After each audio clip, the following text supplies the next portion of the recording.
খাদিজা চলে গেল। নবীজি নিজ হাত দিয়ে চোখের পানি মুছি মুছি দিছে। খাদিজা রে, ও খাদিজা, খাদিজা তুমি কান্দো কেন? আমি যখন হীরার গুহার মধ্যে ছিলাম, খাদিজা তুমি হীরার গুহার মধ্যে আমার খেতে রুটি পানি নিয়ে খাবার নিয়ে গেছিল। আমি বহুদিন পর একদিন তোমার হাতের মধ্যে দেখছেন শাল কেন দিয়েছে? খাদিজা তো হাতে শাল কেন নাই? কি হয়েছে এখানে শাল নাই কেন? ওদিন তুমি বলছো নবী গো, আপনি যখন হীরার গুহার মধ্যে ছিলেন গো, আমি খাদিজা বাড়িতে থাকতে পারি না, গুহার মধ্যে উঠতে বড় কষ্ট হয়ে যায়। ও গো নবী, হাতের হেঁচা দিয়ে দিয়ে উঠছিলাম, তবু তোমার চেহারাটা দেখার জন্য।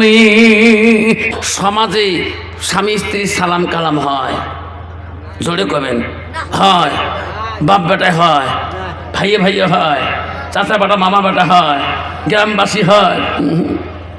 বিশাল বেমার, বিশাল বেমার। এই সালাম কালামটা কেন হয় না? স্বামী স্ত্রী কেন সালাম কালাম হয় না? হুজুর, সব জায়গায় কত রকমের বিয়ের বাড়িতে কত ফ্যাশন ফিসিং করি, বউক সালাম দিতে লজ্জা কিসের তো? হ্যাঁ হ্যাঁ, কত বড় আল্লাহ রসুলে আল্লাহ নবীকে স্ত্রীরা সালাম দেওয়ার জন্য কত পাগল হয়েছিল। আরে আল্লাহ নবী যখন আসবে আর বিবিরা সালাম দেওয়ার জন্য ইন্তজার হয়ে থাকে, আর বর্তমান যুগের নারীরা স্বামীকে কেন সালাম দেয় না? মোবাইল ফোন আসলে ভিডিও কল করো তো, মানুষের দিয়ে নেন কেমন তুলে ভাই মর, ঠিক না বিঠি? আব্বাজান কেন এই খবরটা হয়? কারণ শোনা, ওই মানুষটার মেয়েটার এলিমের অভাব। ও বন্ধুরে শুনে রাখো বাবা, আব্বারে কেন বাবা বোঝো না? শোনা, আজকে এলেম না থাকা তরুণে স্বামী স্ত্রী বাবা সমাজে শান্তি আছে না।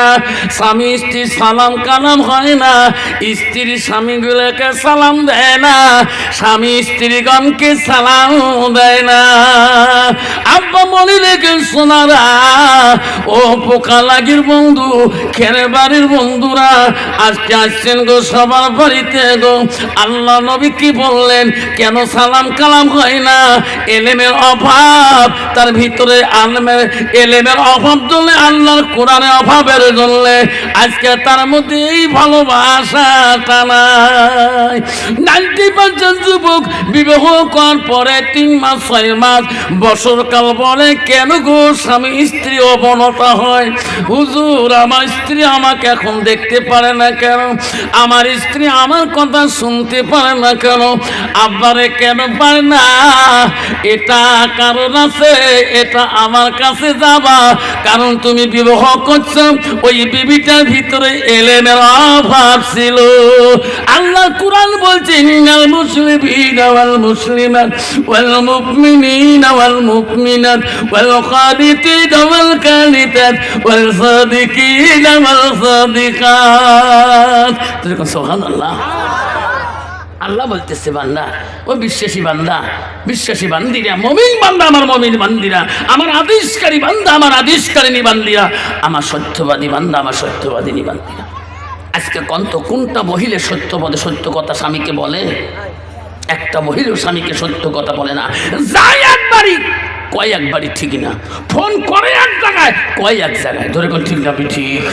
সেই জন্য বাবা, সেই জন্য শোনার চান, আমি আর একবার সালাম দিতে চাই, যাতে নবীজির সুন্নতটা জিন্দা হয়ে যায়। আসসালামু আলাইকুম ওয়া রাহমাতুল্লাহি ওয়া বারাকাতুহু ওয়া মাগফিরাতুহু।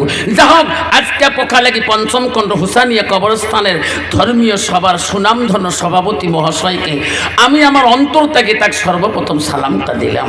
আরও সালাম দিলাম দূর দূরান্ত থেকে আগত বা স্থানীয় আকাশে তারকা নিচিন ওলামা দিনকে আমি সালাম দিলাম। আরও সালাম দিলাম আমার আব্বাজনের বয়সের বয়সিষ্ঠ যারা আব্বাজন এসেছেন, তাকেও আমি সালামটা দিলাম। আরও সালাম দিলাম পর্দার আড়ালে থাকা, নিরলে থাকা অন্তর দুলালি মা বোন খালাগণ ভবুগণ মাসিগণকে আরও সালাম দিলাম। আমার বয়সের বন্ধু, ছোটো ছোটো ভাই, ছোটো ছোটো বোন, সোনামণি, কলিমণি, সবাইকে সালাম দিয়ে আমি আমার বক্তব্য শুরু করলাম। তার আগে একটু আল্লাহকে স্মরণ করবো। লা ইলাহা ইল্লাল্লাহ, জোরে লা ইলাহা ইল্লাল্লাহ, বলো লা ইলাহা ইল্লাল্লাহ, আকাশের মালিক যে আল্লাহ, জমিনের মালিক সেই আল্লাহ। পড়ো লা ইলাহা, একসাথে লা ইলাহা। রিজকের মালিক যে আল্লাহ, মহুতের মালিক সেই আল্লাহ। পড়ো লা ইলাহা। চন্দ্রের মালিক যে আল্লাহ, সূর্যের মালিক সেই আল্লাহ। পড়ো লা ইলাহা, পড়ো লা ইলাহা। জান্নাত মালিক যে আল্লাহ, জাহান্নামের মালিক সেই আল্লাহ। পড়ো লা ইলাহা, পড়ো লা ইলাহা, লা ইলাহা ইল্লাল্লাহ মুহাম্মাদুর রাসূলুল্লাহ। সবাই বড় সাল্লাল্লাহু আলাইহি সাল্লাম। আব্বা জান আমার শোনাচ্ছেন না, কন্ত বাবা জান্নাতের মালিককে, আরো জোরে জাহান্নামের মালিককে। শোনা টানা পোকা লাগে বন্ধুরা, একেরা বাড়ির বন্ধুরা, আজকে এই কবরস্থানের সভাতে আপনারা আসিয়েছেন।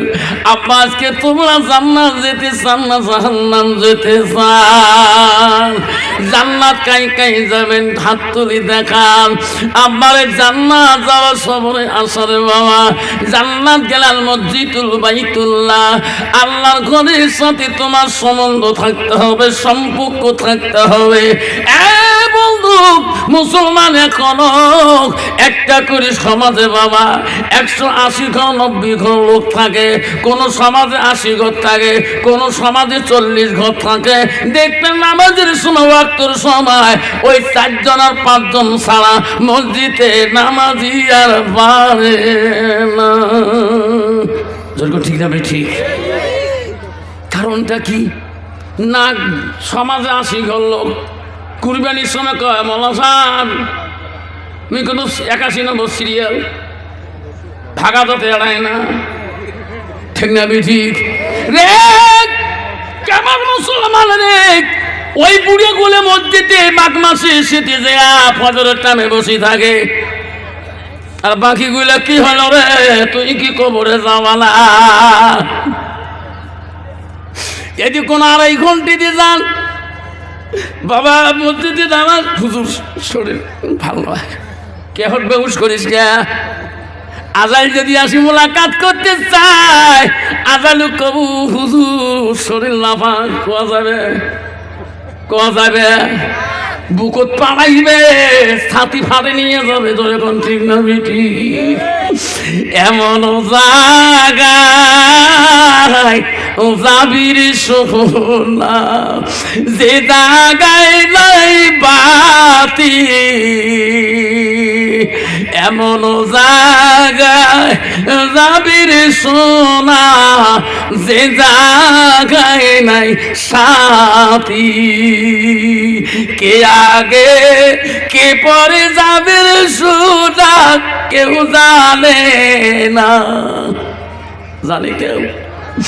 বাবা আগে কবরে যাবে না, ছেলে আগে কবরে যাবে, মা আগে কবরে যাবে না, মেয়ে আগে কবরে যাবে, ছোট ভাই আগে কবরে যাবে না, বড় ভাই আগে যাবে, কেউ জানে না।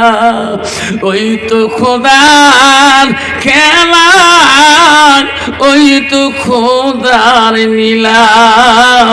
সকাল বেলা ধনী রে ভাই তুই ফকির, সন্ধ্যাবেলা বাসে কাটিবে খাটে বানাইবে, সেই কাটুতে তুলিবে সারি জমায়, সেই কাটুতে তুলিবে সারি জানায়, থুইয়া আসিবে তোমার প্রাণক আর তো চাইবে না।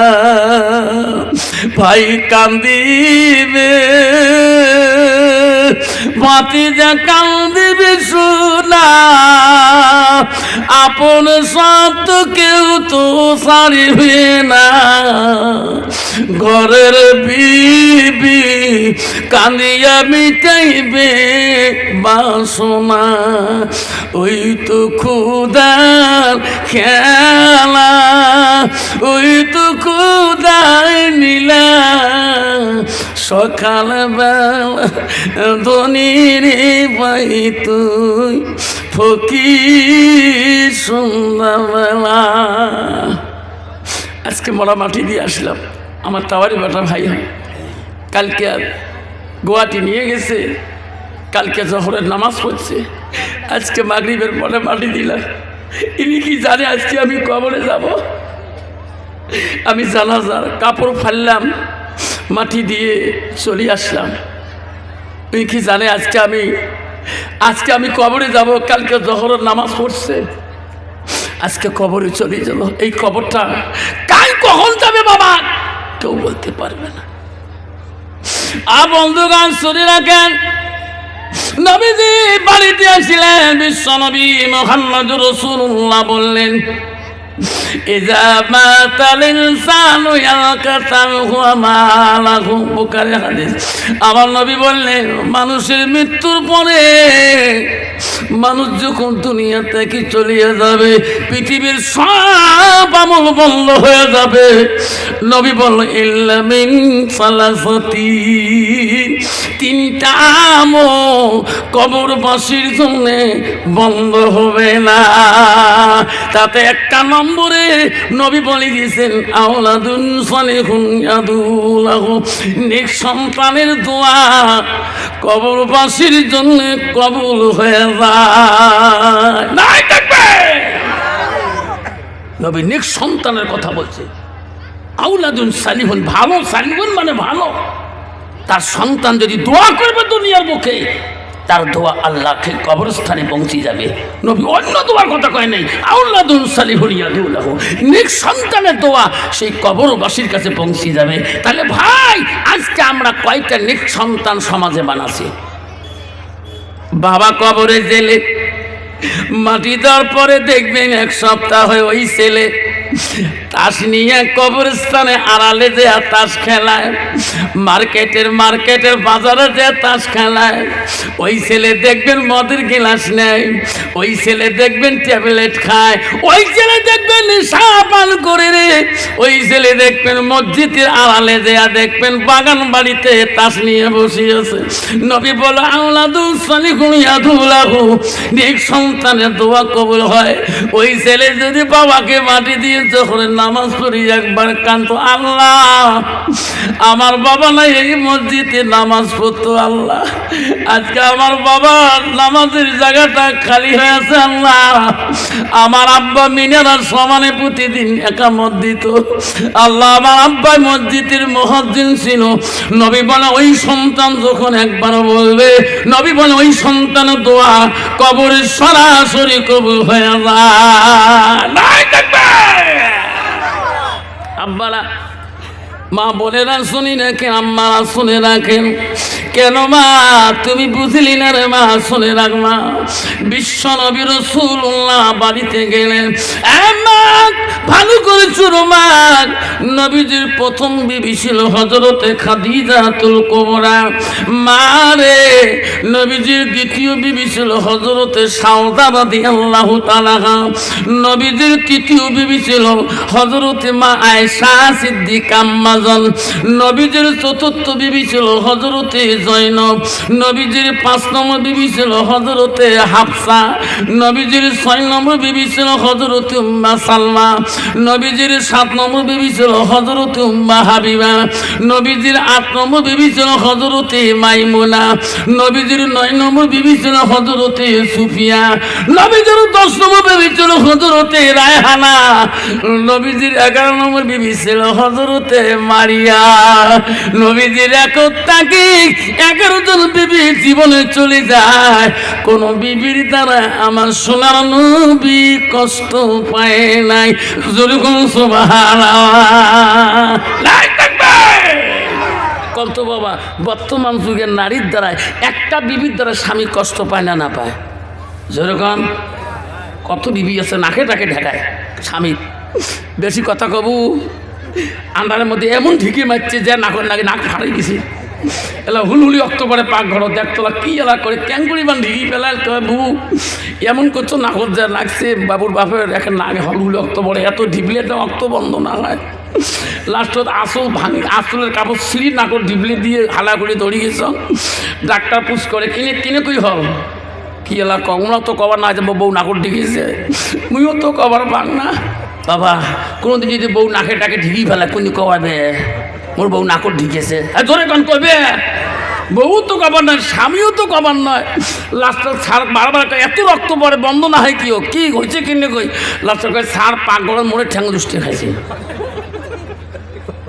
বাবা নারী কত বড়কার নারী বাবা মা বোনেরা শুনি রাখো মা আমার শুনি রাখো আমার নবীজির প্রথম স্ত্রী হযরতে খাদিজার কথাটা বললাম নবীজি বাড়িতে আসলেন আসিয়া দেখে হযরতে খাদিজাতুল কুবরা মনটা মলিন হয়ে কিতাবে আছে রে মনটা মলিন নিয়ে খাদিজা বসে আছে খাদিজা চোখের পানি পর পর হয়ে আছে নবীজি বলো খাদিজা রে তোর মনটা আজকে এত মলিন কেন কেন তুমি এত মন ভারী হয়ে বসে আছো খাদিজা তুই চোখের পানি জর্জর করে ছাড়ে দাও নবী গো আমি খাদিজা আর দুনিয়া থাকবো না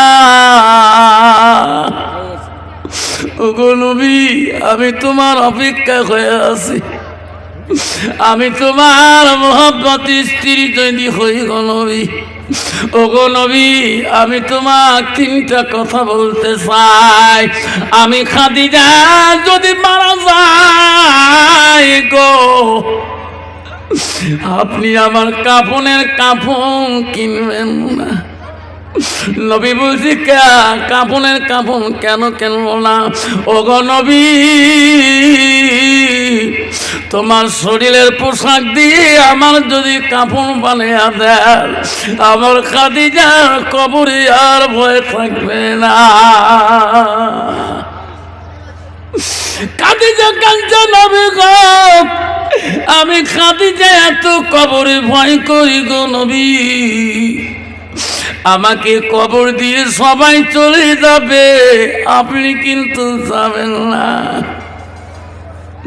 ওগো নবী 3 নম্বর প্রশ্ন হলো আমি মনকির নকির সওয়াল জবাব দিতে পারবো না ওগো নবী আপনি জবাব দিবেন ওই কবরে গেলে আমি খাদিজা মনকির নকির সওয়াল জবাব দিতে পারবো না নবীজির খাদিজাতুল কুবরা ওই দিন নিজ হাত দিয়া চোখের পানি পর্যন্ত মুছে দিছিল কিতাব খুলে দেখবেন রে নবীজি খাদিজা চোখের পানি দেখি নবীজি নিজে কাঁদছিলেন খাদিজা রে খাদিজা তুমি এত কষ্ট মনে করো কেন খাদিজা তোমার জীবনে তুমি যত কষ্ট করেছো খাদিজা তুমি কান্দো না খাদিজা কাপড় যদি না থাকে রে খাদিজা খাদিজা কথা দিলাম রে আমার শরীরের কাপড় যদি সদ হয়ে যায় আমি গা সামলা দিয়ে হলো তোর কাফনের ব্যবস্থা করে দেব সুবহানাল্লাহ বাবা কি মোহাব্বতের বিবি ছিল কি ভালোবাসার বিবি ছিল কম তো বাবা বর্তমান সমাজে এইরকম স্ত্রী কি সমাজে মেলে বাবা স্বামী মারা গেছে বাবা রে নিজের চোখে দেখছিলাম স্বামী মারা গেছে মুই গেছ বলেন আমি মরণটা মাফ করি দাও বাবা হবার নয় মুই গেছো স্বয়ং কে 2 বিঘে জমিন 5 জন বুদ্ধি করে দিয়ে যাও আল্লাহ কয় চিড়িয়ে তাহলে মিল কেমন ছিল বাবা খেলা আছে তাহলে মিল কেমন ছিল কয় মোর 2টে বেটা মোক পোষে না বসে 2 বিঘে সম্পত্তি 5 জনে একটা এগ্রিমেন্ট করে দাও তারপরে আমি মাপ দিন জানাজার দেবেন তাহলে দেখা গেল তাহলে স্ত্রী স্বামী কীরকম মিল ছিল আমি নিজে গেছিলাম লাস্টে 5 জন আসি বললাম ভাই কথা, তখন কয় 5 জন কয় ঠিক আছে, কথা তো বড় কথা। দুন ভাইকে সামনে দাঁড় করালাম বাবার সামনে, তোর বাপের লাশ এটা কবরে যাবে, তোর মা একটা আর্জি করছে মুক্কল হুজুর তোমার যেটাই করবেন সেটাই মানবো। তখন কয় ঠিক আছে, তোমার ওই পাশের যে 2 বিঘে দাগটা আছে আমরা দিয়ে দিলাম। তাহলে দেখা গেল স্বামীর কাছে সত্য নিয়ে তার জানাজারে ওসিয়ত করলো। তাহলে ভালোবাসা কেমন ছিলেন। খাদিজা চলে গেল, নবীজি নিজ হাত দিয়ে চোখের পানি মুছি মুছি দিছে, খাদিজা রে ও খাদিজা, খাদিজা তুমি কান্দ কেন? আমি যখন হীরার গুহার মধ্যে ছিলাম, খাদিজা তুমি হীরার গুহার মধ্যে আমার খেতে রুটি পানি নিয়ে খাবার নিয়ে গেছিলাম। আমি বহুদিন পর একদিন তোমার হাতের মধ্যে দেখছেন শাল কেন দিয়েছে? খাদিজা তো হাতে শাল কেন নাই? কি হয়েছে এখানে শাল নাই কেন? ওদিন তুমি বলছো নবী গো, আপনি যখন হীরার গুহার মধ্যে ছিলেন গো, আমি খাদিজা বাড়িতে থাকতে পারি না, গুহার মধ্যে উঠতে বড় কষ্ট হয়ে যায়। ওগো নবী, হাতের হ্যান্সা হেসা দিয়ে দিয়ে উঠছিলাম, তবু তোমার চেহারাটা দেখার জন্য। সুবহানাল্লাহ। মা বোনেরা, বিশ্বনবী খাদিজার কবর যখন যেদিন হয়ে যায়, ওই সাহাবের বাড়ি মুখী হয়ে যায়, কেউ আর থাকে না গো। আমার নবী খাদিজার কবর থাকি যায় না। হায় রে আবু বকর ওমরকে ডেকে ডেকে বলে, ভাই রে আমরা সবাই চলে আসলাম, বিশ্বনবী কেন এখনো আসে না? বলতো চলে যা, আল্লাহ বলে দিছে জিবরাইল যা যা রে, আমার নবী হাবিবুল্লাহ যতক্ষণ পর্যন্ত খাদিজার কবরের পাশে থাকবে অতক্ষণ মুনকির নকির যাবে না, মুনকির নকির ফেরেশতা পর্যন্ত যাবে না। যুরগুন সুবহানাল্লাহ। কত বাবা, আল্লাহ বলছে জিবরাইল আমার হাবিবকে যে বল, যতক্ষণ পর্যন্ত নবীজি খাদিজার পাশের কবরে থাকবে অতক্ষণ পর্যন্ত মুনকির নকির ছাড়বে না। জিবরাইল আমার নবীকে বলি দে,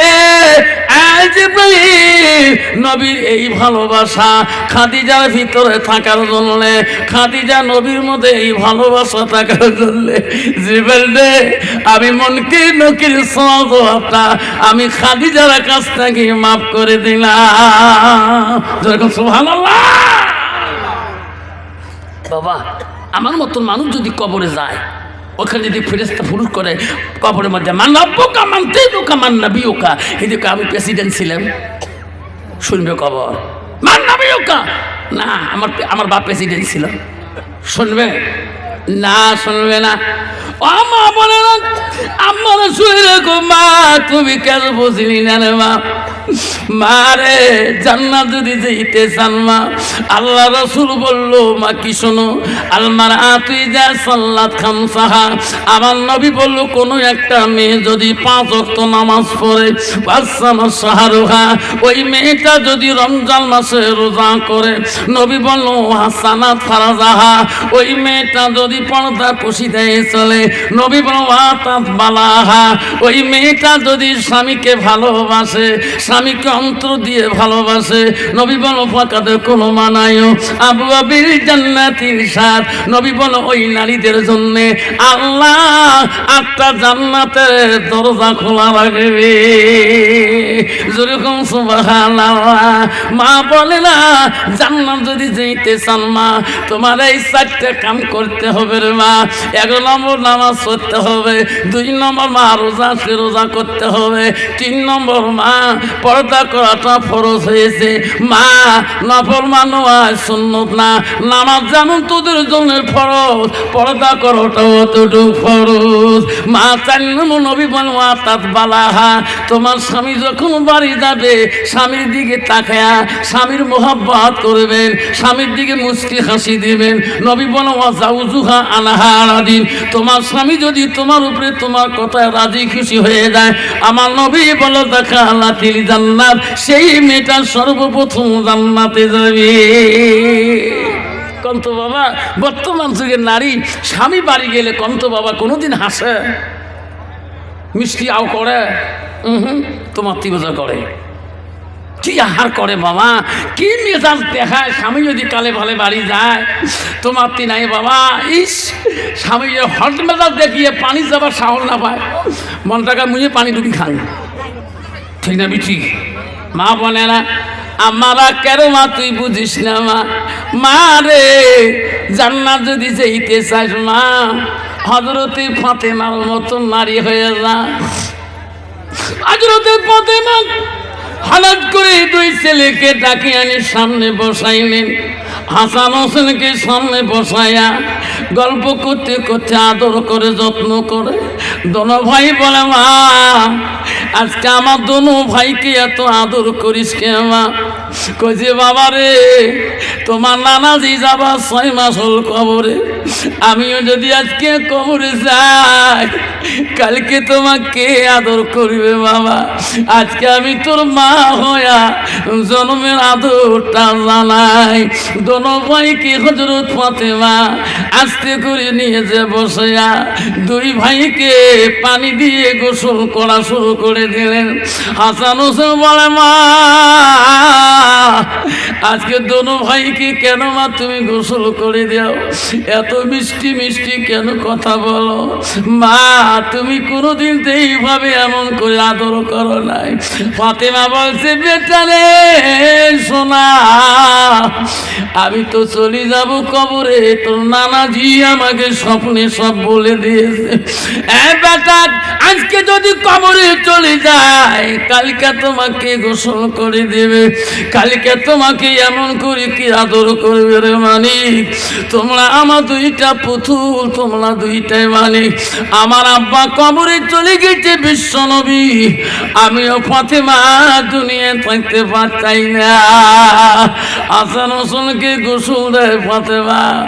এই সময় দোনো ভাই কান্দি উলট হয়ে যায়। হযরত আলী কোথায় থাকিবা বাড়িতে আসিলেন, আসার সাথে দুই ভাই দৌড়ি দেয়া আলীকে পাঞ্জা করে ধরলেন। আব্বা আমার মা কেন আজকে জন্মের ঘোষণ আমাকে করে দিলেন? আমার মা বলে আমাকে জন্মের বিদায় আদর করলেন। হযরত আলী বাড়ির কাছে দেয়া ঘরে ডাক মারলেন, ফাতেমা রে ও ফাতেমা, আমার ছেলে দুইটা মালিক দুইটা কি বলছো? দোনো ভাই চোখের পানি কেন বন্ধ হয় না? হযরত ফাতেমা বলছেন স্বামী গো আমি কি বললাম জানেন না? আমি ফাতেমা দুনিয়া থেকে চলিয়া যাব, সময় হয়ে গেছে গো স্বামী। ও গো স্বামী, আমি আজকে যদি কবরের মধ্যে চলিয়ে যাই গো স্বামী, আপনি আমার স্বামী হন, আমি ফাতেমা আমাকে দিনের মধ্যে জানাজা দিবেন না? আলী বলছে কেন দেব না? ও স্বামী গো, আমি ফাতেমা এত পর্দায় পুষি দিয়েছিলাম, এত হাসানা ছিলাম। এই মক্কার মদিনার কত বিদিন বেঈমান কাফেররা আমার চেহারা দেখার জন্য কম চেষ্টা করে নাই। আমার চেহারা কোনো মানুষ বিগণ পুরুষ দেখতে পারে নাই। স্বামী গো, আমি ফাতেমা যদি কবরে যাই, আমার জানাজার যদি দিনের মধ্যে দাও, কত বেঈমান বিদিন নাসারা আমার জানাজারে মুসলমানের ভেসে নিয়ে আমার জানাজারা যদি কাতার হয়ে যায়, আমাকে যদি চেহারাটাও দেখতেও না পারে, আমার লম্বা চওড়াটাও যদি একটু দেখি খারাপ কল্পনা করে ফেলে, ফাতেমার ইজ্জত, ফাতেমার পর্দার মূল্য আল্লাহ দিবে না। কত বড় কথা বলে গেছে।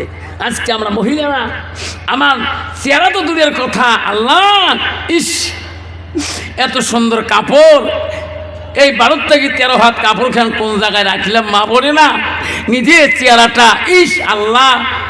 স্বামী ছাড়া কত মহিলা আছে বাবা, দেখবেন বাজার ঘাটে গেলে চিনতে পারবেন না একটা মুসলমানের মেয়ে।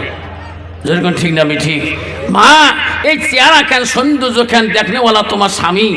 তোমার স্বামীর কাছে তুমি কোনোদিন সাজো না, কোনোদিন তুমি যত্ন হও না, সৌন্দর্য হও না, আদর্শ কোনো ধরনের আতর গোলাপ লাগাও না।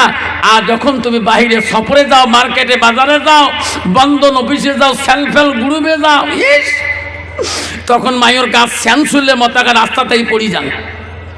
এরকম ঠিক না? আমি ঠিক তোমার জায়গা নাই বাবা। তা বলে না কত স্বামী কত স্যানানি দেয়, কত ফেরান লাভলি মিউজিক পেটে ডুরিং ফলবা পাউটের, দেখবেন স্বামী কোনদিন স্যান পায় না, পায় ওই অফিসে যাবে ওয়াজ করি বাড়ি গেছ, বাড়ি থেকে বেরিয়েই দেখো একটা মহিলা গ্রুপ, ইপাকে একদম ইপা একদম মুইও তার সামনে মারলুম ডিস বেড়ে, সবাই চটকে হুতুকে ডিস বেড়ে মারিলে। কারণটা কি? মুখম ভাবি করে যান গো সকালে, তোমার বিধুয়ে মানুষ, ভাই মারা যাওয়ার 12 বছর হল, এম করি সাজেন, ভাই থাকা তো এমন তো সাজন কোনো দিন দেখো নাই, কত আলে মানুষ সেই খারাপ জানে, বিয়ের দিকে আমার শখ নাই, দেখছে উল্টে ঠেলাম হয়ে দেয় না ভাবি, ওটার কথা কম নাই। আল্লাহ রসুল হাদিস শরীফে বলছে, ফাতেমাকে ডেকে ডেকে বিয়ের রাতে এই কথাটা বলে গেছে, কেতাব খুলে দেখবেন, মা আমার আলী যখন বাড়িতে আসবে, মা আমার আলী যা আনি দিবে সুগন্ধি বস্তু, কেতাবে আছে মা তাই তুমি ব্যবহার করবা, আলীর কাছে থাকবা, আলী যদি তোমার সুগন্ধি তোমার চেহারা দেখে খুশি হয়ে যায়, আমি রসুল্লাহ স্বয়ং খুশি হয়ে যাবো। সহিহ হাদিস। আজকে নিজেই আমি আমার স্বামী আমার চেহারা এই সৌন্দর্য দেখতে পারলো না, যা আমার স্বামী কষ্ট করে আনি দিল, দেখলো আমার বন্ধন অফিসের স্যার, দেখলো আমার মার্কেটের মানুষ, দেখলো আমার শহরের মানুষ, ঠিক না ঠিক? একে লিপস্টিক ফিবিস্টিক আরো কত তিস্টি ওটপালি ফুটপালি আরো কত পালিশ রাস্তা দিয়ে যায়, ইস হাতে তো আমেরিকার হাত নি, কাছে তো অস্ট্রেলিয়ার কাশ, তুই মৌলানা হ মৌলবি হ হাফেজ হ কারি হ, একদল লাড়ি আছে দেখবেন পথ ছাড়ি দেয় না। ভাবি তোমার জ্যাং করি যান, তোমার সার কয় না স্বামী আহিব লাগে না, কয় না সার কাল করছি স্যার আমাকে যে এত টাকা লোন দিবেন স্বামী আসে লাগবে, কয় সাকা লাগায় তুই আহিলে হইয়ে পড়ে। দেখছেন বাবা, মা বলে খবরদার মা,